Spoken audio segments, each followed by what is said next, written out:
Baik, kita mulakan. Bismillah. Baik, umrah. Apa yang kita tahu umrah ni? Ibadat umrah ni kita pergi ke Mekah dan Madinah. Maksudnya kita mengunjungi Baitullahil Haram pada bila-bila masa, mengikut kemampuan kita, sihat tubuh badan, masa kita, untuk kita mengerjakan ibadat tertentu menurut syarat-syarat sah. Apa ibadah yang kita akan buat pada di umrah nanti, kita adalah beberapa ibadah untuk ibadah umrah. Baik, dari umrah dari Ibnu radhiyallahu anhu, tidak ada seorang pun melainkan wajib baginya sekali haji dan sekali umrah, kerana disebut kedua-duanya serentak dalam ayat 196 surah Al-Baqarah, yang mana a'udzubillahi minasyaitonirrajim wa atimul hajja wal umrah lillah. Perintah bererti wajib, maka umrah bagi seseorang itu wajib seperti haji. Umrah dan hajilah. Baik. Wa atimul hajja, atimu maksudnya tu ayat perintah. Ayat perintah wajib bagi kita, salah seorang daripada kita, mengerjakan sekali haji dan sekali umrah.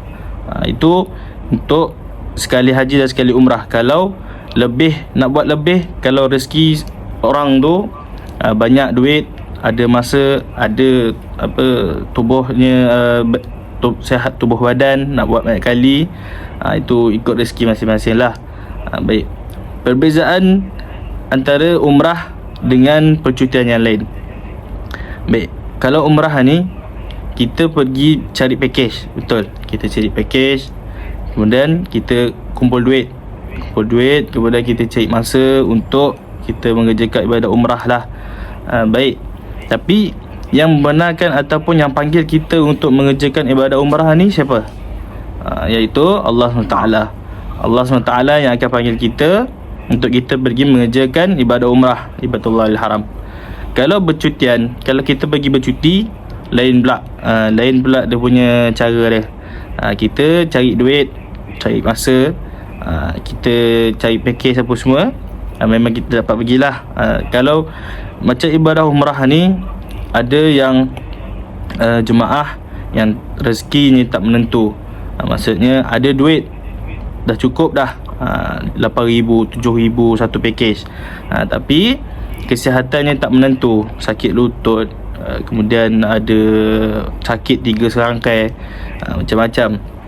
Ada yang tak ada masa, maksudnya kalau nak pergi dengan keluarga, anak-anak cuti sekolah, tapi ada pula mak ayah tak dapat pergi, ada kekangan masa, macam tu. Dan ada juga satu situasi yang mana jemaah tak ada duit, kemudian dapat pergi. Dapat pergi maksudnya adalah bantuan daripada Allah Taala. Kita ikhtiar, doa, berusaha, insya-Allah kita dapat pergi. Kalau Allah panggil kita nak pergi, mesti kita sampai, macam tu.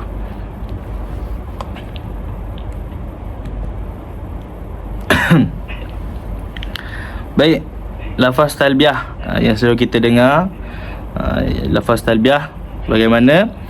Labbaik Allahumma labbaik, labbaik la syarika laka labbaik, innal hamda wan ni'mata laka wal mulk la syarika lak. Baik, labbaik Allahumma labbaik, hamba-Mu datang menyahut panggilan-Mu ya Allah. Hamba-Mu datang menyahut panggilan-Mu. Jadi labbaik Allahumma labbaik ni kita akan selalu kita akan baca daripada, sama ada daripada Malaysia, perjalanan daripada Malaysia masuk ke Jeddah, tak kisahlah, dalam kapal terbang. Dalam kapal terbang tu lebih daripada 5 jam kita duduk tak tahu nak buat apa. Tengok kalau duduk tepi tingkap, beruntunglah siapa yang duduk tepi tingkap dalam kapal terbang tu, dapatlah tengok luar. Tapi kalau terbang malam-malam, apa nak tengok, gelap, tak nampak apa-apa kan. Jadi kita dalam kita duduk dalam kapal terbang tu, bolehlah kita basahkan lidah kita dengan sama ada lafaz talbiyah, ataupun kita berzikir, ataupun kita berdoa. Sebab kita waktu itu kita dalam musafir, kita pergi ke Baitullahil Haram untuk kita mengerjakan ibadah. Jadi lafaz talbiyah juga kita boleh baca ketika ibadat umrah, yang mana ketika tawaf ataupun sa'i. Jadi ada jemaah tanya, Ustaz, boleh ke saya nak baca doa ni? Sebenarnya dalam ibadah umrah ni, ketika kita tawaf dan sa'i, tiada pengkhususan doa. Maksudnya tak ada doa yang khusus ketika kita buat umrah, ketika kita buat tawaf dengan sa'i. Tak kisah nak doa apa, nak doa dalam bahasa Melayu ke, dalam bahasa English ke, bahasa Arab ke, sebab Allah SWT ni faham kita. Allah Maha memahami apa yang hamba-Nya minta. Jadi kalau kita tak tahu sangat nak baca doa apa, lafaz talbiyah kita boleh baca lafaz talbiyah, 7 kali pusingan tu kita lafaz talbiyah, ataupun zikir-zikir yang ringan, seperti takbir ataupun tahmid dan sebagainya lah, insya-Allah.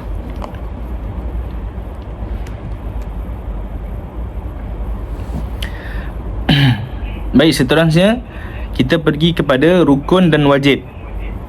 Rukun maksudnya rukun umrah lah, wajib umrah, benda yang wajib. Rukun umrah ni kita ada 5 dan wajibnya ada 2. Baik. Untuk rukun umrah yang pertama adalah kita berniat. Kita niat ihram umrah. Jadi yang wajibnya adalah kita berniat ihram umrah di miqat. Apa tu miqat? Okey, miqat ni adalah tempat kita untuk berniat ihram lah. Miqat ni ada dekat sana nanti. Ada beberapa tempat miqat. Jadi sebentar lagi saya akan terangkanlah ada beberapa tempat miqat. Jadi untuk senang faham kepada jemaah, tuan-tuan, puan-puan, miqat ni kita akan turun untuk kita berniat ihram umrah sebelum kita bergerak masuk ke Mekah untuk mengerjakan umrah. Baik, untuk situasi yang pertama, sekiranya jemaah perjalanan daripada Malaysia kemudian terus masuk ke Jeddah, yang mana kalau ada transit Air Arabia lah, daripada Nawarah Travel kebanyakannya menggunakan flight Air Arabia. Saya teruskan. Niat yang wajib adalah kita berniat ihram umrah di miqat, yang mana yang saya beritahu tadi, kalau daripada Air Arabia lah. Air Arabia ni kita ada transit. Transit maksudnya dia akan balik ke rumah dia dulu. Maksudnya dia akan turun di Sarjah. Kalau yang tu itu transit lah. Kalau Saudi dia direct. Saudi dia terus masuk Jeddah. Kalau Air Arabia ni yang mana kita ada transit di Sarjah selama sejam ataupun kurang daripada 50 minit lah. Jadi kalau perjalanan daripada Malaysia turun di Sarjah kemudian terus masuk ke Jeddah, kalau terus masuk ke Jeddah, niat ihram bagi jemaah yang terus masuk ke Jeddah adalah di Qanu Manazil, yang datang daripada arah Kuala Lumpur, Malaysia, terus masuk ke Jeddah. Baik, yang Qanu Manazil tu kita tak turun sebab dalam perjalanan Sarjah ke Jeddah. Jadi kita akan berniat ihram di dalam kapal terbang lah. Tapi untuk pemakaian ihram sebentar lagi saya akan terangkan. Bila nak pakai, waktu bila nak pakai, pakai macam mana, sekejap lagi saya terangkan, insya-Allah. Kemudian wajib yang kedua adalah selepas kita berniat, kita kena tinggalkan larangan dalam ihram. Jadi larangan dalam ihram ni ada 13. Ada 13 semuanya larangan dalam ihram ni lah. Jadi apa itu larangan dalam ihram ni, kita tak boleh buat. Kita tak boleh buat, kita tak boleh langgar. Saya saja langgar. Bila kita langgar larangan dalam ihram ni, kita kena dam. Dam tu apa? Dam tu adalah denda. Denda dekat sana nanti kita kena denda. Harga untuk denda 13 larangan ihram ni adalah sebanyak harga seekor kambing. Jadi dia ada, kalau untuk dam ni pun ada tata cara dia, ada tata tertib dia. Kalau tak boleh bayar ni, bayar berapa, macam tu. Dia ada beberapa inilah cara. Baik, selepas kita berniat ihram, lepas tu kita kena tinggalkan larangan ihram 13. Lepas tu kita buat ibadah yang pertama adalah tawaf umrah lah. Bila kita dah masuk Mekah, di Masjidil Haram tu, kita buat tawaf umrah. Tawaf umrah yang pertama, kemudian selepas selesai 7 kali pusingan, kita pergi ke sa'i. Sa'i di Mas'a, di mana kita akan ulang alik daripada Bukit Safa ke Bukit Marwah. Kemudian 7 kali juga, 7 kali pusingan. Kemudian kita pergi ke tahallul ataupun bercukur ataupun bergunting lah. Itu kita gunting rambut kita. Kemudian terakhir adalah tertib. Baik, untuk ibadah umrah ni, dia punya rukun umrah ni senang je sebenarnya.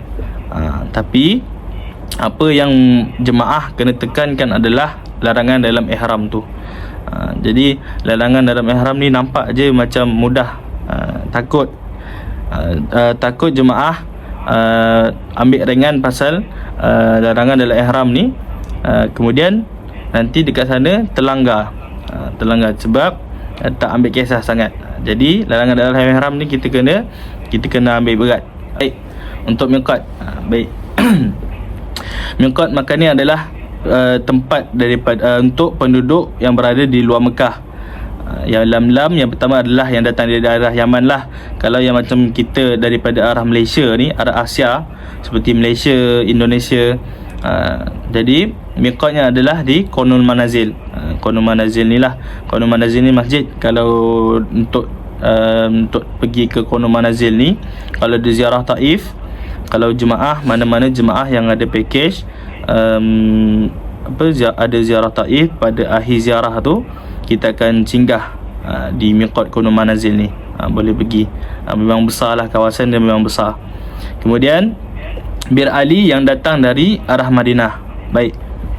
Untuk Bir Ali ni, situasi ni yang mana jemaah package turun Madinah dahulu. Tapi kalau turun Madinah, kita akan turun di Jeddah dahulu. Kita akan turun di Jeddah, kemudian akan menaiki bas pergi ke Madinah. Baik. Lepas daripada 5 hari untuk intensiti perjalanan daripada Madinah ke Mekah. Jadi bila kita masuk Mekah tu, kita akan naik bas, sama ada ikutlah. Kalau jemaah included sekali dengan package speed train, tak ada naik bas lah, terus naik speed train daripada Madinah. Jadi daripada mana yang naik speed train tu, berniatnya adalah di dalam speed train lah. Kalau yang naik bas, kita akan turun di Masjid Bir Ali ni, sebab kita datang dari arah Madinah. Jadi kita akan turun di Masjid Bir Ali. Kemudian kita turun tu ambil uduk. Lepas tu kalau mana-mana jemaah yang nak buat solat sunat ihram pun boleh. Lepas tu kita akan berniat ihram di Masjid Bir Ali lah. Tapi buat masa sekarang ni, apa yang saya tengok, apa sebelum ni, keadaan sebelum ni pun sama macam sekarang juga. Memang keadaan sesak ramai di Masjid Bir Ali ni lah. Jadi bila keadaan sesak, kita kena ikut apa yang Mutaif cakap.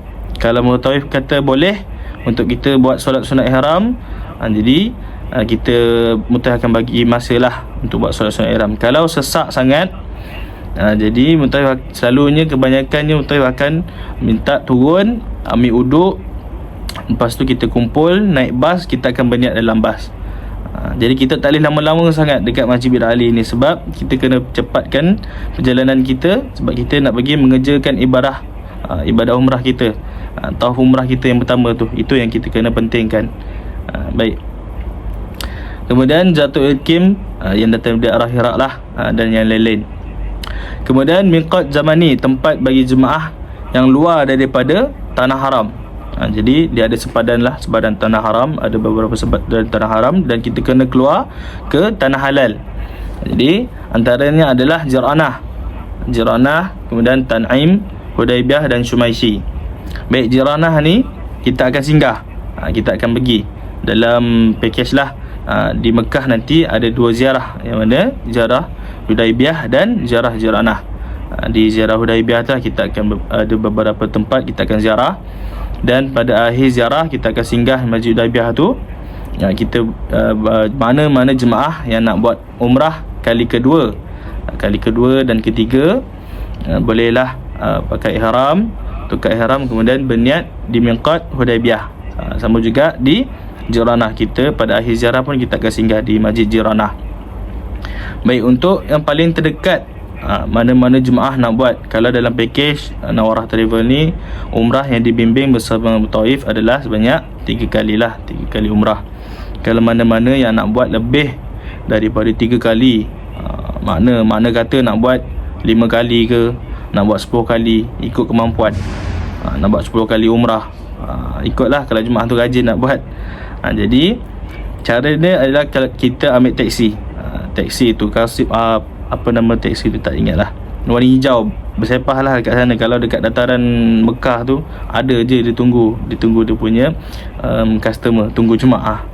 Jadi kita pergi kat taksi tu, harga dia tak silap dia ikut bukan ikut kepala, dia ikut satu kereta. Maknanya kalau pergi seorang memang tak baloi lah, tak baloi, dia kena pergi ramai-ramai. Jadi cakap dia nak pergi miqat, yang paling terdekat adalah di Masjid Aisyah, yang tu paling terdekat untuk kita bermiqat. Kemudian dah bermiqat, kita masuklah balik, nak buat umrah kali keempat ke kelima ke, insyaAllah. Baik. Niat umrah di miqat, nawaitul umrah wa ahramtu biha lillahi ta'ala. Sahaja aku mengerjakan umrah dan berihram aku dengannya kerana Allah Ta'ala. Ini lafaz umum lah, niat ihram kita nanti di miqat. Kemudian yang kedua adalah niat umrah bersyarat. Nawaitul umrah wa ahramtu biha in habasani habisun famahilu min haitsu habasani lillahi ta'ala. Maksudnya, ya Allah, aku berniat menunaikan umrah dan berihram dengannya. Sekiranya aku terhalang oleh halangan syarak, maka ketika itu aku bertahlul kerana Allah Ta'ala. Jadi niat umrah bersyarat ni adalah pengkhususan dia kepada jemaah wanita. Mana kata untuk jemaah wanita ni, sebab jemaah wanita ni ada masalah syarak, iaitu datang haid. Jadi niat umrah bersyarat ni lebih afdal untuk jemaah wanita gunakan niat umrah bersyarat ni ketika kita berniat ihram di miqat, untuk lebih selamat lah. Baik, insyaAllah kita teruskan kepada pakaian ihram. Jadi pakaian ihram untuk lelaki ni kita ada 2 helai kain lepas tidak bercantum. Sehelai dipakai untuk menutup aurat di bahagian pusat hingga lutut, dan sehelai lagi dibuat selendang. Disunatkan warna putih. Baik. Kemudian wanita pula, pakaian ihram bagi wanita hendaklah menutup semua anggota tubuh badan selain muka dan 2 pergelangan tangan. Tiada pakaian khusus seperti jemaah lelaki. Maksudnya jemaah wanita ni lebih mudah. Kalau jemaah wanita, kalau di Baitullah, di Masjidil Haram tu, untuk sekarang lah, kalau dulu lain. Kalau sekarang jemaah nak buat nak turun ke dataran mataf tu, dataran tawaf tu, untuk jemaah lelaki memang kena pakai ihram, tak boleh pakai pakaian lain. Pakai baju Melayu ke, pakai jubah ke, memang tak boleh lah. Memang askar tu tak bagi. Kalau macam jemaah wanita ni mudah, pakai telekong je. Ada tu pakai baju kurung pun boleh pergi dataran tawaf. Jadi senang, mudah untuk jemaah wanita ni duduk dekat dataran tawaf tu. Mana kata jemaah wanita janganlah lepaskan peluang. Maksudnya lebihkan masa di hotel. Maksudnya bila kita pergi buat umrah ni, maksudnya kita keluarlah hotel tu tempat kita berehat. Maksudnya malam je kita pergi, ada masa kita duduk dekat dataran tawaf tu, buatlah ibadah-ibadah sunat, insyaAllah. Baik, insyaAllah ni pakaian lelaki. Saya minta demo. Saya minta Ustaz Amal untuk demo. Baik, untuk kain ihram jemaah lelaki, kita ada 2 helai lah, dua pasang yang 2 helai, yang mana helai pertama dan helai yang kedua lah. Untuk helai yang pertama adalah daripada atas pusat sehingga bawah lah, bawah lutut. Jadi cara pemakaian untuk helaian pertama ni, cara pemakaian seperti kita pakai kain plekat, macam pakai kain tuala, sampin. Macam pakai sampin, macam tu. Jadi pertama kita cantumkan hujung ke hujung kain, kemudian lipat ke dalam. Lipat sekali ke dalam. Kita lipat ke dalam. Kemudian dengar tak? Dengar. Okey. So ni dah ada. Baik, lepas kita lipat ke dalam, kita lebihkan satu lagi lipatan di bahagian tengah lah. Untuk jemaah lelaki lebih selamat kita lebihkan satu lagi lipat dekat bahagian depan untuk tutup bahagian depan kita, sebab khuatir kita waktu kita buat tawaf, sa'i dan ibadah semua, kita banyak bergerak. Bila banyak bergerak takut terlucut pula kita punya kain ihram ni.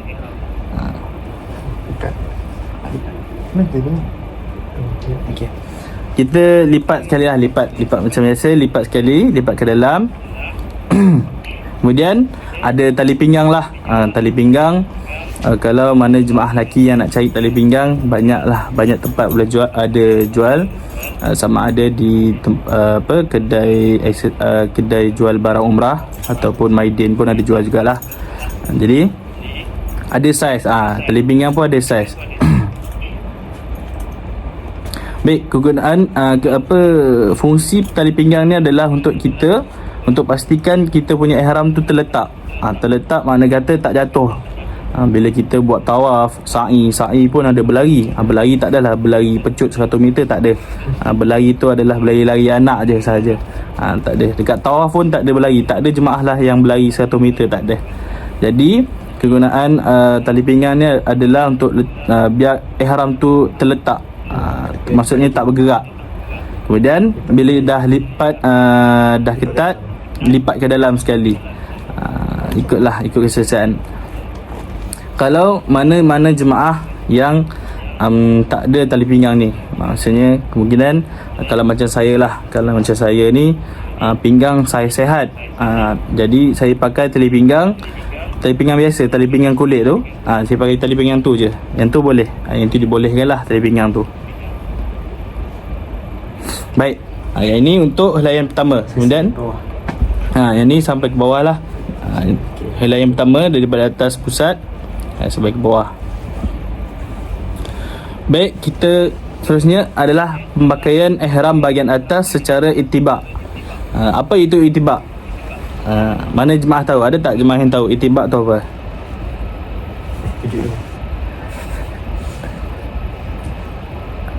Okey. Kita tunjuk. Okey, itibak ni, ya betul, tali pinggang. Tali pinggang biasa tu memang boleh, memang dibolehkan. Sebab tali pinggang yang macam yang Ustaz Amar pakai ni ada saiz. Dia ada saiz dia. Kalau macam saya ni, pinggang saya sihat, saya dah cari tak jumpa. Tak jumpa tali pinggang yang untuk saiz macam saya ni. Jadi saya pakai tali pinggang yang tu. Memang dibolehkan lah. Kemudian bahagian atas secara itibak. Okey, saya terangkanlah. Mana jemaah yang nak tahu, itibak ni adalah kita kita buka bahu belah kanan. Kita buka bahu belah kanan sebab Kaabah kita adalah pada bahagian kiri kita, bahu kiri kita. Kaabah bahu belah kiri. Jadi itibak belah kanan. Mana kita buka bahu belah kanan. Baik. Jadi pemakaian adalah helaian bahagian atas ni di bahagian kiri tu kita selit dekat ni lah, dekat sisi dalam. Kita selit.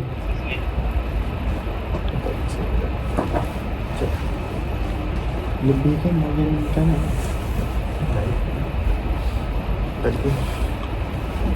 Untuk helaian ni kita lebihkan bahagian kanan tu panjang sikit sebab kita nak selempang ke belakang lah. Kita nak selempang ke belakang badan. Kita selit. Okey. Dah selitkan ihram. Itibak. Bila kita buat biasa. Okey. Ini adalah pakaian itibak, pakaian ihram biasa. Maksudnya selain daripada itibak. Ketika kita solat, macam ni lah. Solat, ziarah, macam ni cara pemakaian ihram. Itibak adalah ketika tawaf, dan sunat ketika sa'i. Ada cara ni untuk tak mengelakkannya, senang jatuh. Betul. Ketika kita dah selempang tu, jadi untuk kita tak nak bagi ihram tu jatuh, jadi kita boleh guna sling bag. Sling bag yang syarikat bekalkan tu, kita boleh pakai. Baik. Jadi kegunaan sling bag ni juga boleh boleh buat ihram yang bahagian atas ni lebih terletak, yang selempang belakang tu. Sebab bila kita banyak bergerak. Solat pun sama, bila kita solat angkat takbir, takbiratul ihram dan sebagainya, dia akan jatuh-jatuh. Kalau kita biar, kita tak letak sling bag ke apa kan, kalau kita solat tak payahlah pegang bag tu. Mana kata kalau ketika kita ziarah, kalau solat kita tak payahlah pegang bag. Kita ziarah, tak nak bagi selembang tu banyak bergerak, jatuh-jatuh, kita boleh letak, kita boleh guna pakai sling bag. Jadi sling bag ni function jugalah. Baik, seterusnya adalah ketika itibak. Cara itibak adalah kita buka bahu belah kanan. Ini jemaah lelaki lah. Jemaah perempuan tak ada itibak. Okey. Benda sama juga. Benda sama, kita selempang ke belakang. Selempang ke belakang, kemudian pakai sling bag. Macam tu. Lebih mudah lah. Lebih mudah, lebih senang. Betul, untuk lelaki kita tak dibenarkan untuk pakaian yang berjahit ataupun bercantum. Macam tu. Selepas kita berniat ihram umrah tu, selepas kita berniat ihram di miqat, kita dah kena tanggalkan. Kita kena tanggalkan pakai pakaian dalam. Lepas tu selipar pun ada pemakaian selipar yang sesuai, selipar yang dibenarkan ketika kita dalam ihram. Baik, seperti inilah pakaian untuk jemaah lelaki. Baik, untuk selipar yang dibenarkan adalah selipar yang terbuka. Di mana selipar Y inilah, selipar Y ni yang dibenarkan ketika kita dalam ihram. Maksudnya nampak ke 10 jari kaki kita ni. Maksudnya bukan selipar yang bertutup. Kita tak boleh pakai selipar yang bertutup ketika kita dalam ihram. Kita kena pakai selipar yang terbuka. Jadi untuk selipar yang tertutup ataupun nak pakai seperti Crocs, kalau Crocs ke, ataupun nak pakai kasut sneakers ke, waktu ziarah boleh lah. Waktu ziarah dibenarkan. Jadi waktu kita dalam ihram, selepas kita dah berniat ihram umrah, kita kena tanggalkan pakaian dalam, tak ada pakaian berjahit bercantum, kemudian kita pakai selipar ni, selipar terbuka. Baik, untuk pakaian ihram wanita adalah elak dari bersolek tanpa keperluan. Tak ada keperluan lah untuk kita bersolek, untuk kita buat ibadah ni. Kemudian pastikan aurat bagi jemaah wanita ni sentiasa dijaga. Kain telekung yang berseluruhan dan tidak menampakkan aurat. Ada juga jemaah tanya, Ustaz boleh ke nak pakai telekung warna-warni, ada warna pink, warna hijau. Jadi untuk kita nak dapat pahala sunat, betul, untuk kita dapat pahala sunat, kita jemaah wanita pakai telekung warna putih. Telekung warna putih. Ada juga yang pakai baju kurung. Ikutlah, sebab tak ada urusan, tak ada pakaian yang macam jemaah lelaki, tak ada. Kemudian stokin yang dipakai tidak terlalu nipis menampakkan warna kulit. Disyorkan pakai stokin tebal dan panjang. Jadi kita khawatir nanti dekat dataran tawaf tu, waktu kita tawaf tu kadang-kadang pekerja dalam Masjidil Haram tu, diorang bersihkan lantai. Dia sentiasa akan ada dekat dataran tawaf tu, bersihkan lantai, ataupun waktu kita nak minum air zam-zam, setiap waktu dan mesti ada pekerja dekat sana tu top up air zam-zam. Kemudian kita khawatir jika ada air, kemudian jemaah wanita terbijak kalau pakai stokin yang nipis, nampakkan warna kulit. Jadi inilah dah jadi cerita lain pula.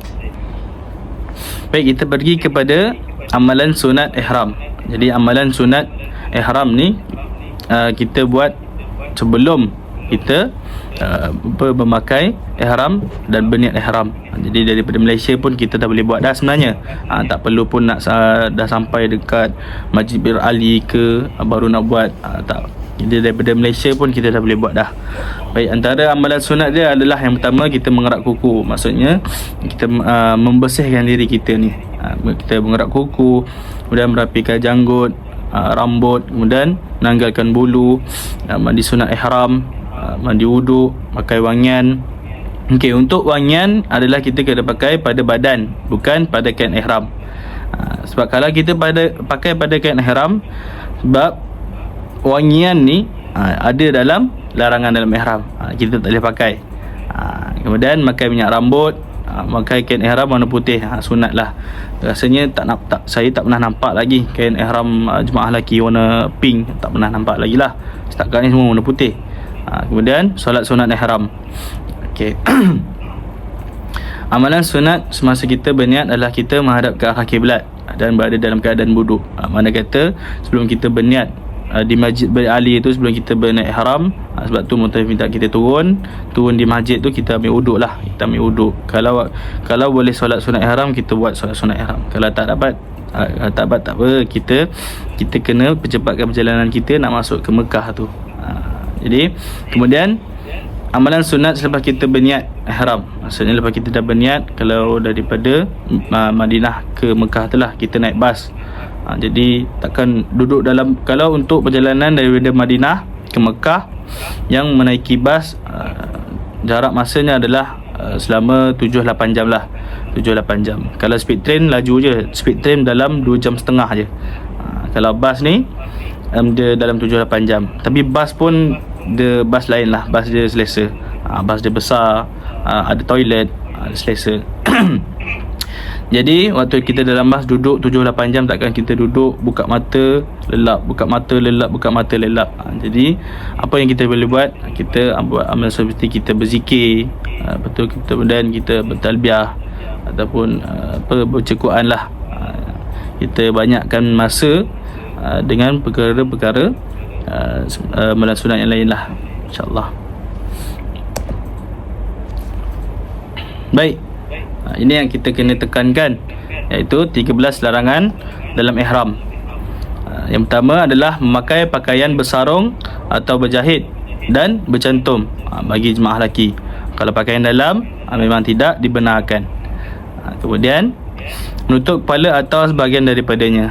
Menutup kepala sebahagian daripadanya. Kalau kita dalam ihram, tak adalah kalau jemaah lelaki pakai kopiah. Lepas dah pakai ihram tu, tiba-tiba pakai kopiah sebab dah terbiasa.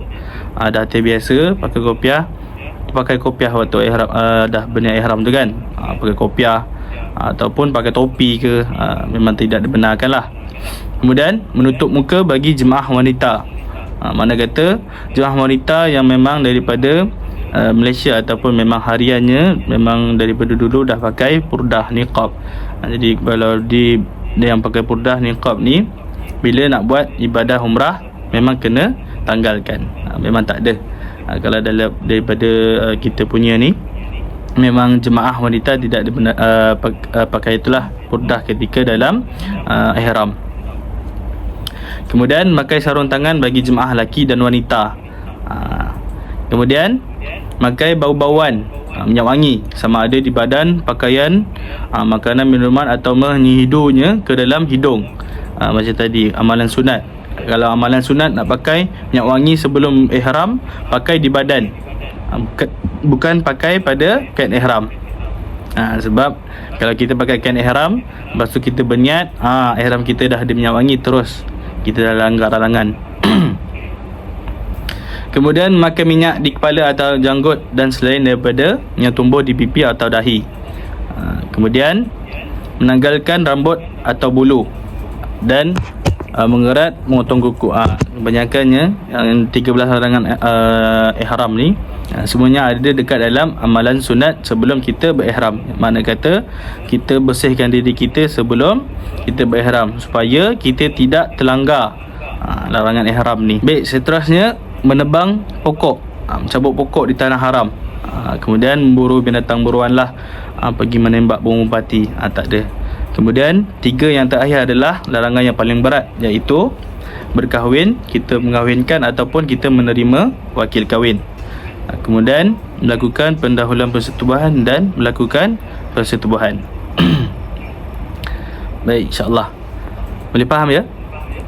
Kita pergi kepada rukun umrah yang kedua, iaitu tawaf. Baik. Tawaf ni mengelilingi Kaabah sebanyak 7 kali pusingan dengan syarat-syaratnya. Jadi apa syarat-syarat sah tawaf? Antaranya adalah yang pertama, kita kena suci badan dan pakaian ihram ataupun telekung jemaah wanita, tempat tawaf kita daripada najis, suci daripada najis lah. Kemudian mengelilingi Kaabah 7 kali dengan yakin. Yakin maknanya kira. Maksudnya jemaah tu tak adalah tawaf menonong je, tawaf tak kira. Main tawaf je. Jadi tawaf ni kita kira juga. Walaupun sambil kita berdoa tu, sambil kita berzikir tu, kita kira berapa kali pusingan dah kita dah buat. Kemudian menjadikan Baitullah di sebelah kiri dan berjalan ke hadapan. Maksudnya bahu belah kiri kita ni menghadap ke Kaabah. Dan ittiba bagi jemaah lelaki, bahu belah kanan kita buka lah. Kemudian berjalan bertujuan tawaf. Dilakukan dalam Masjidil Haram dan di luar Hijri Ismail. Kita tak boleh tawaf dalam Hijri Ismail tu. Dalam kawasan Hijri Ismail tu kita tak boleh tawaf. Jadi kita kena tawaf luar daripada Hijri Ismail dan Syazarwan. Kemudian tawaf ni bermula di sudut Hajar Aswad. Kiraan dia bermula daripada sudut Hajar Aswad lah. Kemudian menutup aurat dan kita kena suci daripada hadas. Jadi tawaf ni kita akan buat di Mataf. Mataf tu di keliling Kaabah tu, di kawasan dataran Kaabah tu. Tu Mataf. Kalau sa'i pula, Safa Marwah tu kita akan buat di Mas'ah. Ada beza sikit. Baik, kita teruskan kepada jenis dan sunat tawaf. Jadi ada beberapa jenis-jenis tawaf daripada tawaf ni lah. Di antaranya yang pertama, tawaf rukun. Tawaf rukun ni iaitu sama ada haji ataupun umrah. Baik, kemudian ada tawaf kudum, tawaf tahiyat al-bait dan tawaf sunat. Jadi tawaf sunat ni, jadi beza tawaf sunat dengan tawaf ibadah tawaf yang kita buat umrah, yang macam kita berniat tu kan. Kalau macam tawaf rukun, kita kena berniat ihram, berniat ihram di miqat. Kalau tawaf sunat ni, kita tak perlu berniat ihram, sebab disebabkan kita buat tawaf sunat lah. Kemudian tawaf nazar. Tawaf nazar, bila kita bernazar, jadi kita kena buat tawaf nazar. Kita bernazar tu, kalau aku nak dah berjaya nak buat tawaf macam tu, itu tawaf nazar. Kalau tawaf wadab pula adalah tawaf peninggalan, tawaf selamat tinggal sebelum kita keluar daripada keluar daripada tanah haram. Maksudnya kita nak pulang balik ke Malaysia, tawaf wadab. Baik, untuk sunat-sunat tawaf pula, antaranya berjalan kaki ataupun 3 pusingan yang pertama boleh lari anak, melakukan ramal, maksudnya jalan laju pada pusingan yang pertama. Kemudian membaca zikir dan doa. Baik, untuk zikir dan doa ni, untuk kalau kita untuk jemaah lebih mudah, kita beza-bezakan lah. Kita beza-bezakan 7 kali pusingan tu, kita beza-bezakan zikir dan doa. Yang mana dari pusingan pertama sehingga pusingan ke-7 tu berlainan zikir dengan berlainan doa. Kalau daripada kalau kita tengok buku yang daripada Nawarah bekalkan, akan dapat ada 2 buku lah. Yang pertama adalah buku doa haji dan umrah. Ini pertama, doa haji dan umrah. Kemudian buku yang kedua adalah buku panduan umrah dan ziarah. Jadi memang lengkap dalam ni, buku ni lah. Memang lengkap dalam buku ni. Doa-doa dalam buku doa ni, kalau waktu kita buat tawaf dan sa'i, ada doa-doa, macam-macam doa. Jadi ikut jemaah, kalau jemaah lebih selesa menggunakan buku ketika tawaf, gunalah. Tapi khuatir kalau kita tengok buku ni, bila kita tengok buku ni, kita tak tengok depan. Kalau kita tak tengok orang depan kita, kemungkinan kita terlanggar jemaah yang berada di hadapan, dan orang belakang kita boleh langgar belakang kita. Jadi kita khuatir benda tu berlaku lah. Jadi dalam tawaf dan sa'i ni tiada pengkhususan doa dan zikir.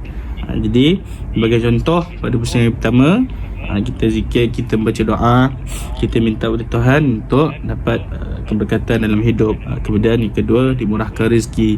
Kemudian pusingan yang ketiga, dipanjangkan umur. Kemudian pusingan yang keempat, doalah untuk anak-anak diberi kepandaian, berjaya dunia akhirat, menjadi anak yang soleh-solehah. Kemudian pusingan yang kelima, kita mintalah doa untuk mak ayah sama ada yang masih hidup ataupun yang telah meninggal dunia. Kemudian pusingan yang keenam, kalau ada rakan-rakan ataupun family, ahli keluarga yang minta doa. Kemudian tak lupa juga kita baca doa kita sedekahkan doa kita kepada baginda Nabi Muhammad SAW ke dan sahabat-sahabat baginda. Jadi bila kita beza-bezakan doa dan zikir di 7 pusingan tu, jadi kita tahu kita dah pusingan ke berapa, kita yakin lengkap tak 7 pusingan kita tu. Jadi kalau lebih kemudian lagi satu, ada juga yang bawa tasbih. Ada yang tasbih digital, ada yang tasbih kayu kokar tu. Kemudian sunat tawaf yang seterusnya adalah istilam. Apa itu istilam? Kita mengangkat tangan dan takbir ke Hajar Aswad. Caranya adalah Bismillah ya Allahu Akbar. Kemudian kita kucup tangan kita, kita cium tangan kita. Jadi ketika tawaf ada 2 tempat kita istilam. Yang pertama adalah istilam di Hajar Aswad dan kemudian istilam di Rukun Yamani. Jadi istilam Hajar Aswad ni kita angkat tangan, Bismillah ya Allahu Akbar, kemudian kita cium tangan kita. Kalau di Rukun Yamani tak ada, kita tak cium tangan kita lah, kita angkat tangan saja. Bismillah ya Allahu Akbar. Itu adalah istilam. Kemudian tawaf dengan khusyuk dan tawaduk. Maksudnya kita ketika tawaf tu kita doa, kita tak fikir benda lain, kita tak fikir pasal orang, ataupun kita kalau berjalan dalam kumpulan kita jangan fikir pasal orang. Maksudnya kalau kita terlanggar ke ialah hati rasa nak marah.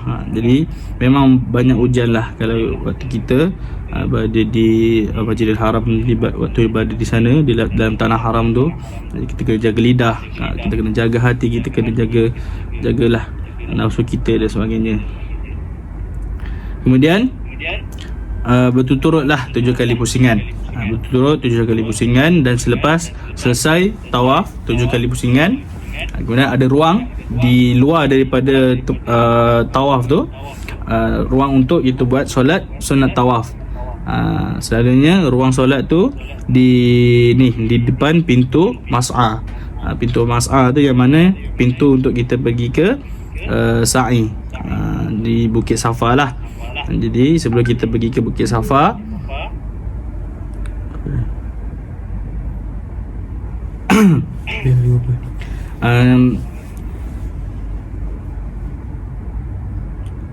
kita akan buat sunat tawaf di depan pintu mas'ah tu, di Bukit Safa. Baik hukum asal wuduk semasa di tanah suci. Baik hukum asal adalah bersentuhan lelaki dengan perempuan yang halal nikah tanpa lapik batal wuduk. Namun ada rukhsah. Apa itu rukhsah? Adalah keringanan diberikan kepada umat Islam dalam melaksanakan perintah Allah di saat darurat. Maksudnya ketika kita tawaf tu lah. Jadi ketika tawaf tu memang bersesak.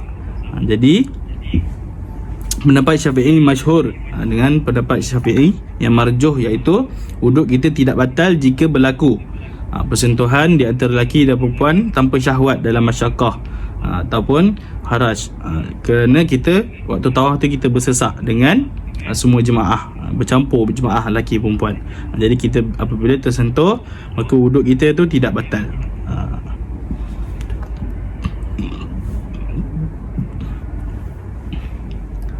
Baik, wuduk ni pendapat tersebut digunakan pakai ketika bermula daripada kita keluar daripada hotel sehingga kita berada di dalam Masjidil Haram.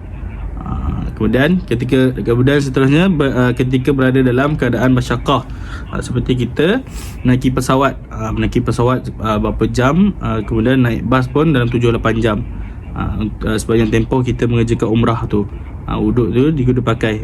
Hukum itulah hukum tadi tu sah digunakan pakai untuk tawaf dan sebagainya, selagi wuduk kita tu tidak terbatal mengikut mazhab Syafi'i. Kita kan mazhab Syafi'i. Contohnya seperti keluar angin daripada kubul atau dubur. Kalau dah terbatal, kita kena ambil wuduk lah.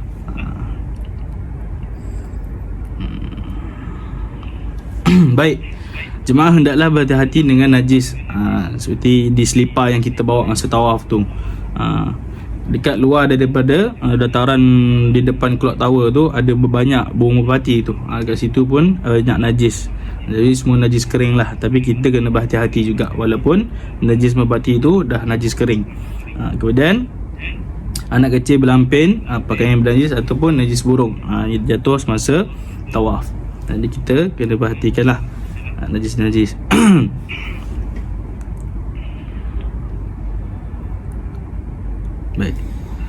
aurat bagi jemaah lelaki dan wanita lah. Aurat bagi lelaki adalah antara pusat hingga lutut. Kemudian jemaah lelaki hendaklah menutup anggota bahagian atas sebagai jaga adab.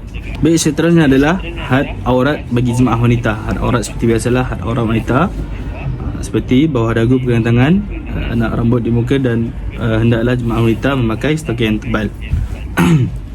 Baik, ini adalah gambaran Kaabah. Gambaran Kaabah di dataran Mataf lah. Di antara yang pertama, garis awal tawaf. Jadi kita permulaan tawaf bermula di sudut Hajar Aswad. Jadi sudut Hajar Aswad ni dia ada line dia.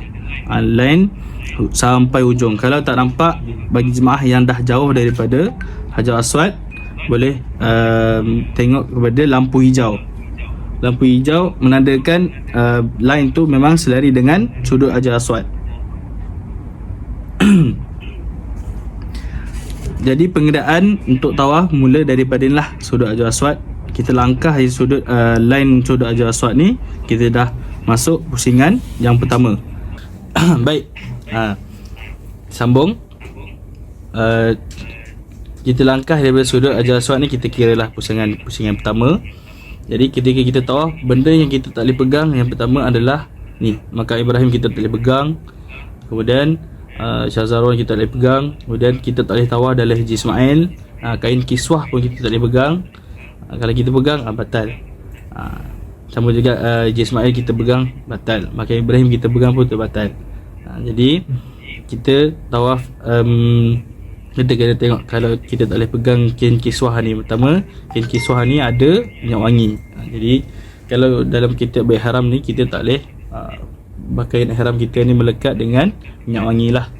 Jadi ini adalah rukun yamani lah. Rukun yamani, kita untuk jemaah kena tahu ada dua istilam. Ketika kita tawaf ada dua istilam.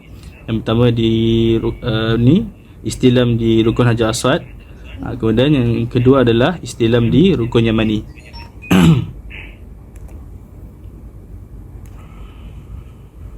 Baik.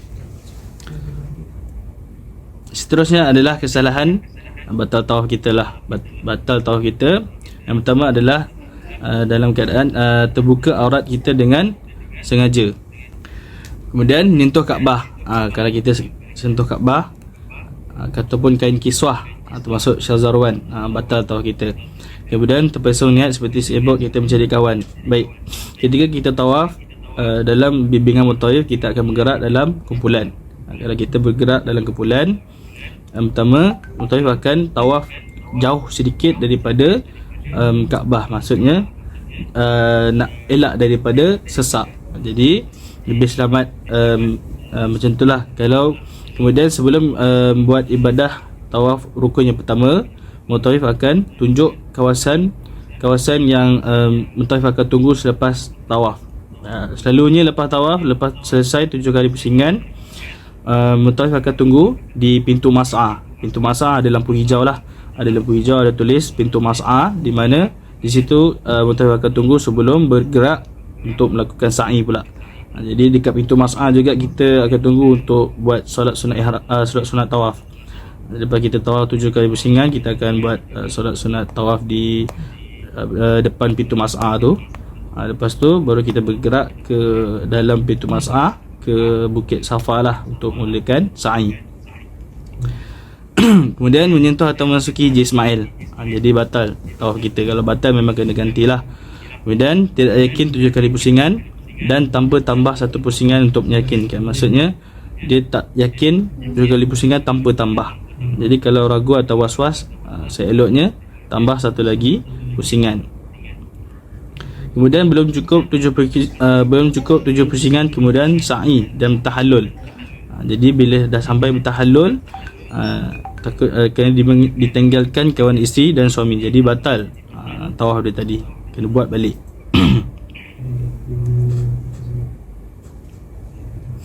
Di perkara yang makruh tawaf tapi tidak batal adalah yang pertama, makan atau minum semasa tawaf. Kemudian percakapan yang kurang sopan semasa tawaf dan baca doa yang nyaring. Seterusnya adalah bercakap menggunakan telefon bimbit dan melakukan ramal. Melakukan ramal ni yang mana maksudnya adalah berlari-lari anak ataupun jalan laju. Jadi sunat jalan laju ketika tawaf adalah 3 pusingan pertama atau 3 pusingan awal.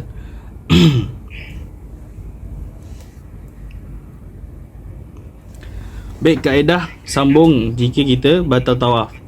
Boleh disambung pusingan yang terbatal sahaja di tempat pusingan yang kita pusingan yang kita terbatal lah, maksudnya kalau kita terbatal di sudut Hajar Aswad ke, jadi kita mula daripada sudut Hajar Aswad. Tapi ataupun kalau situasi yang kedua, kalau terbatal di rukun Yamani ke, jadi kita mula di rukun Yamani. Maksudnya ayat yang pertama ni maksudnya kita ganti, kita kena ingat di mana kita terbatal. Kita mula daripada tempat yang kita terbatal lah. Yang kedua yang afdal ni adalah dibuat semula pusingan kita terbatal sahaja dan memula di rukun Hajar Aswad. Maksudnya kalau kita terbatal pada pusingan yang ketiga, jadi kita dah habis 7 tu, tambah je lagi satu, tambah lagi satu pusingan, bermula daripada sudah Hajar Aswad. Ada beberapa lah, kalau macam bahu belah kiri ni kita ni kena menghadap kepada ke arah Kaabah. Jadi kalau ada jemaah daripada luar yang langgar bahu kita ni dan bahu kiri kita ni dah terpesong, maksudnya dah beralih, jadi itu dah dikira batal. Jadi kita kena ganti balik. Jadi kita kena tambah satu lagi pusingan. Kemudian tawaf atau sa'i dengan menyorong kerusi roda. Baik, jemaah yang disorong dan yang menyorong ni dikira mendapat pusingan tawaf atau sa'i lah. Tapi hukum ni berbeza. Tawaf dengan sa'i secara kita mendukung atau mengendong, yang dapat, yang terhasil adalah seorang sahajalah yang dapat tawaf dan sa'i ni. Baik, ni jemaah-jemaah lepas lah.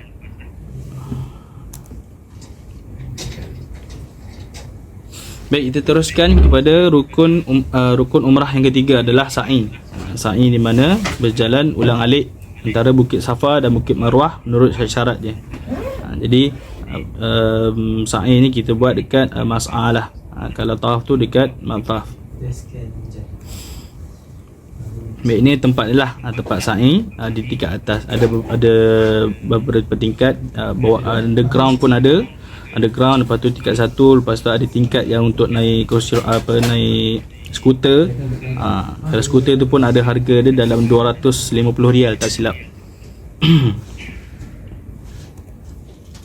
Baik, ini adalah petunjuk laluan ke tempat sa'i. Di sinilah nanti mutawif akan tunggu selepas buat solat sunat tawaf.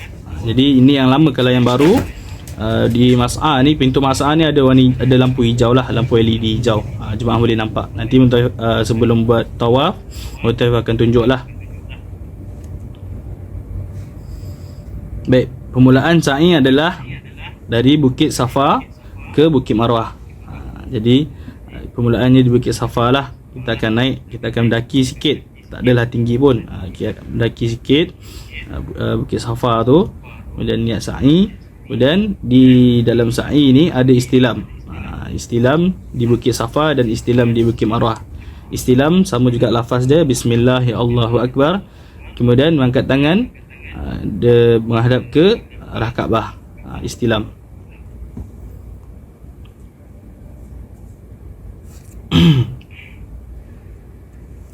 Baik, laluan untuk kursi roda dengan laluan berjalan kaki ni lain lah. Kalau laluan kursi roda ni dekat bahagian tengah, kalau laluan pejalan kaki ni dekat belah kiri kanan tu. Jadi laluan kursi roda ni untuk pengguna kursi roda, ketika sa'i tidak perlu naik ke sampai atas bukit. Cukup sekadar kaki bukit saja dah memadai dan sah dia punya sa'i tu. Kalau untuk berjalan kaki di Bukit Safa ni ada tiang dekat depan daripada dinding depan. Sekarang kan tinggalan batu Bukit Safa dan Bukit Marwah dah tutup dengan dinding kaca ni lah. Tapi yang paling terbaru, lepas daripada dinding kaca ni ada lagi penghadang. Ada lagi penghadang yang tutup. Kita tak boleh, jemaah tak boleh sa'i dekatkan badan sampai ke dinding kaca tu. Dah tak boleh dah. Kalau baca dulu boleh, sekarang dah ada penghadang. Jadi untuk permulaan Safa kita kena pusing belakang tiang. Pusing belakang tiang, barulah kita mula sa'i kita. dan bergerak ke Bukit Marwah. Tak boleh. Dia buka apa? Tak boleh. Tak boleh ke? Dia buka apa? Okey, lampu hijau yang terdapat di sa'i lah. Jadi lampu hijau ni terdapat di laluan antara Bukit Safa ke Bukit Marwah, dan Bukit Marwah ke Bukit Safa. Jadi lampu hijau ni untuk ni lah jemaah lelaki boleh lari anak, sunat bagi jemaah lelaki. Sampai jadi lampu hijau ni, kita boleh lari anak lah untuk jemaah lelaki. Jemaah wanita pun saya tahu ada juga yang berlari, disunatkan. Tak wajib pun, disunatkan. Sama jugalah, macam inilah gambaran dululah tinggalan Bukit Marwah. Sekarang pun Bukit Marwah pun dah tutup dengan dinding kaca, kemudian dah tutup dengan penghadang tu. Memang jemaah tak boleh nak pijak pun batu ni. Memang tengok je daripada jauh. Baik, ini adalah jemaah-jemaah Nawarah yang lepas. Tak ada. Tak apalah, saya buat je lah. Baik, jemaah perlu berhati-hati memandangkan sepadan akhir di tempat sa'i bawah tanah lower ground ni. Memang benar-benar hampir dengan dinding kaca Bukit Marwah. Jadi sepadan akhir Bukit Marwah tu maksudnya kalau dekat dinding kaca tu, dekat lower ground, jemaah kena peka. Yang kena peka maksudnya nak sah sa'i tu dia kena sa'i hujung ke hujung, maksudnya sampai ke dinding kaca lah. Jadi kalau tak dapat dinding kaca, sebagai contoh dah ada penghadang depan dinding kaca ni, maksudnya kita sa'i sampai hujung lah, sampai had dia. Sampai had mana yang kita boleh sa'i, untuk kita untuk sa'i kita tu sah. Macam tu.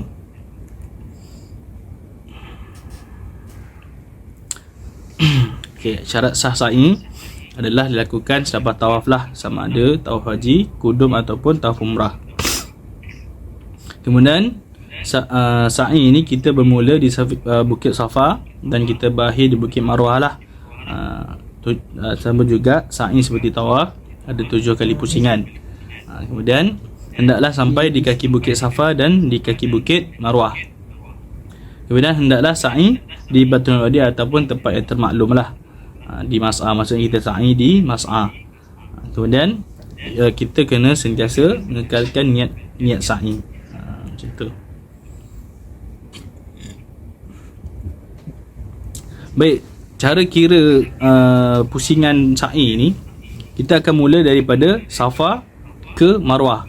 Jadi kita kira Safa ke Marwah sekali. Safa ke Marwah sekali, Marwah ke Safa sekali. Bukan Safa ke Marwah, lepas tu Marwah ke Safa patah balik baru satu. Itu lama lah. Kalau macam tu kiranya lama. Jadi cara kira dia Safa ke Marwah sekali, Marwah ke Safa sekali. Jadi Safa ke Marwah 470 meter, sa'i 7 kali pusingan. Jadi 470 meter kali dengan 7 pusingan bersamaan 3 kilo. Kita dah macam buat brisk walk 3 kilo pula sa'i ni. Jadi sa'i ni tak ada waktu kita sa'i, Mutaif tak ada tetapkan waktu lah, maksudnya nak sa'i cepat-cepat tak ada. Jadi Mutaif pun fikir kepada kesihatan jemaah dan inilah larat jemaah, larat tak larat. Jadi kalau jemaah sebagai contoh jemaah penat sa'i dalam pusingan ketiga, pusingan keempat, jadi kita boleh berehat sebenarnya dekat tepi-tepi, dekat dalam kawasan sa'i tepi-tepi tu ramai je yang duduk berehat sebelum sambung balik sa'i. Kemudian dalam tempat sa'i pun ada air zam-zam. Jadi kawasan air zam-zam dekat belah tepi tu, kita boleh minum air zam-zam. Jadi jemaah boleh minumlah air zam-zam sebelum nak mulakan sa'i. Baik, kalau untuk minum air zam-zam dekat bahagian dalam kawasan sa'i ni, sebelum kita mulakan sa'i balik, caranya adalah kita kena langkah ke belakang sedikit lah sebelum kita mulakan sa'i semula. Sebab kawasan air zam-zam tu dah terkeluar sikit daripada kawasan sa'i, laluan kita sa'i itulah. Seterusnya kawasan tempat laluan untuk pengguna kursi roda yang membuat pusingan di kaki Bukit Safa dan Marwah telah dikira sampai kaki bukit tersebut lah. Maksudnya dari kaki bukit saja, di kaki bukit sahaja, tidak semestinya panjat sehingga kawasan tinggi lah. Kemudian jemaah yang berhenti, yang saya beritahu tadilah, jemaah yang berhenti minum air Zam-Zam disyorkan untuk langkah ke belakang sedikit dari tempat berhenti. Kemudian berhati-hati dengan kumpulan yang mengambil kesempatan gunting rambut. Ini waktu bertahallul, yang mana luar daripada kawasan sa'i itu, luar daripada pintu sa'i itu, luar daripada pintu marwah tu, dah ada dah orang tunggu, budak-budak tunggu, budak-budak Arab nak gunting rambut. Jadi kalau kita gunting, ambil dia punya package tu, nanti kita dikenakan bayaran yang tinggi. Itu semua scammer. Baik. Seterusnya, tidak ada niat iktikaf dan solat tahiyatul masjid di kawasan sa'i. Sebab di Mas'a ni bukan kawasan masjid, tak termasuk dalam kawasan masjid. Kalau mataf tu ya kawasan masjid, tawaf tu. Jadi sebab tu kita kena ada wuduk, kena suci daripada najis. Kalau sa'i ni disunatkan ada wuduk. Jadi wanita yang haid, ada masalah syarak, boleh duduklah di kawasan sa'i ni. Jadi sa'i juga tak ada sa'i sunat, yang mana tak ada ibadah sa'i sunat. Kalau macam tawaf, kita ada tawaf sunat. Kalau sa'i, kita tak ada sa'i sunat. Baik, seterusnya jemaah perlu pekalah dengan permulaan dan perakhiran Bukit Safa dan Bukit Marwah jika jemaah sa'i di bawah tanah, lower ground maknanya. Amalan sunat sa'i, jemaah inilah sunat berwuduk dalam sa'i. Kemudian dilaksanakan selepas tawaf. Kemudian menuju ke tempat sa'i melalui pintu Safa lah, pintu Safa, menuju Bukit Safa dan Bukit Marwah bagi lelaki, dan menghadap ke arah Kaabah sambil takbir ataupun istilam. Istilam di Bukit Safa dan istilam di Bukit Marwah. Kemudian mualat berturut-turut, melakukan ramal berlari anak lah di lampu hijau, sunat bagi jemaah lelaki. Kemudian beriktibar, sunat beriktibar pada semua pusingan. Beriktibar ni sunat lah. Kemudian berdoa, berzikir. Jadi sa'i pun sama juga, tak ada pengkhususan doa ataupun zikir. Maksudnya sama juga seperti tawaf lah. Kalau nak kita yakin kita dah sa'i pusingan ke berapa, kita bezakan lah, beza-bezakan doa, beza-bezakan zikir, zikir-zikir harian ke, doa lepas solat ke, doa-doa harian, boleh. Dan berjalan kaki kan kepada sa'i, tahallul, cukur ataupun bergunting. Baik, tahallul ni menanggalkan atau menghilangkan sekurang-kurangnya 3 helai rambut di kepala kita lah, di kepala dengan menurut syarat-syarat sah. Jadi apa syarat-syarat sah ada? Yang pertama, masuk waktu. Apa masuk waktu? Maksudnya selepas kita sa'i, kena ikut turutan. Lepas tawaf, lepas tawaf sa'i, lepas sa'i barulah tahallul. Jadi rambut di kepala dan tidak kurang daripada 3 helai rambut. Jadi tak perlu pun kita nak kira 3 helai rambut, tak. Cukup dia ada pengiraan je lah. Kalau afdal untuk cukur bagi lelaki dan wanita hanya gunting rambut sekadar seruas jari. Seruas jari maksudnya sikit je kita ambil rambut kita ni, kemudian kita ambil hujung je kita gunting. Tak perlu pun kita nak gunting sampai ke akar. Kalau kita gunting rambut sampai ke akar ni, dah jadi tobek maksudnya ni lah, dah tompok lah rambut kita nanti. Jadi cara tahallul dia, kalau untuk jemaah lelaki lah, kita ambil sedikit, janganlah ambil banyak-banyak. Kita ambil sedikit je, ambil sedikit, kemudian kita gunting. Kita gunting bahagian depan ni, kemudian ambil bahagian lain pula, gunting sikit, kemudian gunting, kemudian ambil bahagian lain juga sikit. Lepas tu dah, lepas tu waktu tu kita tahallul lepas kita sa'i. Lepas kita sa'i dekat dalam sa'i lagi lah, kita lepaskan je rambut kita dekat lantai tu, tak apa. Waktu kita bertahallul adalah selepas tawaf dan sa'i. Selepas kita dah yakin 7 kali pusingan sa'i, 7 kali pusingan tawaf dan 7 kali pusingan sa'i. Baik, kemudian boleh mencukur atau menggunting sama ada rambut sendiri atau rambut orang lain apabila telah masuk waktu.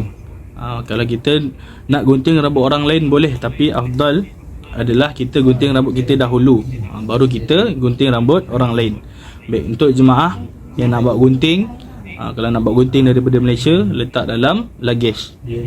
Yang maksudnya luggage yang bawa masuk dalam kargo. Jangan letak gunting dalam hand carry, maksudnya yang bawa naik atas. Kalau gunting letak dalam hand carry memang sangkut lah kalau dekat sana nanti. Kemudian ketika bergunting, jemaah wanita hendaklah menjaga aurat, maksudnya jaga aurat anak rambut, sebab ada anak rambut di pipi lah. Kemudian hujung rambut juga dikira sah untuk kita menggunting. Baik, seterusnya jemaah juga boleh bergunting di penginapan. Penginapan maksudnya nak tahallul dekat hotel. Memang dibolehkan nak tahallul dekat hotel, tapi khawatir jika dah sampai hotel, dah duduk dalam hotel, lepas tu terlupa, belum tahallul. Jadi selagi kita tak tahallul ni, kita belum terlepas daripada 13 larangan sebenarnya. Kita masih dalam ihram. Sebab kita belum selesai kita punya umrah. Jadi lebih afdal, lebih baik kita terus tahallul dekat tempat sa'i tu. Kalau nak botak pun balik tahallul dulu. Kalau takut, kalau kita nak tahallul lepas tu terus botak dekat hotel, maksudnya dekat hotel ada kedai gunting rambut, jadi khawatir terlanggar 13 larangan tu. Ada beberapa 13 larangan yang saya terangkan lah. Jadi kemudian bagi jemaah lelaki yang sudah botak licin, maksudnya daripada Malaysia ataupun umrah yang kedua dan ketiga dah tak ada rambut, jadi sunat dilakukan mata pisau di atas kepala sahaja. Macam tu caranya. Cara tahallul bagi jemaah lelaki yang sudah botak, yang tak ada rambut lah. Kalau yang ada rambut tu, maksudnya ada jemaah yang buat tu umrah yang pertama, umrah yang kedua belum botak lagi, maksudnya disimpan rambut dia, maksudnya lebih mudah. Kemudian tawaf yang ketiga ataupun umrah yang last, sebelum balik barulah botak licin. Macam tu. Ikutlah, ada jemaah yang umrah pertama dah botak, jadi umrah yang kedua, ketiga sunat dilakukan mata pisau sahaja di atas kepala. Macam tu.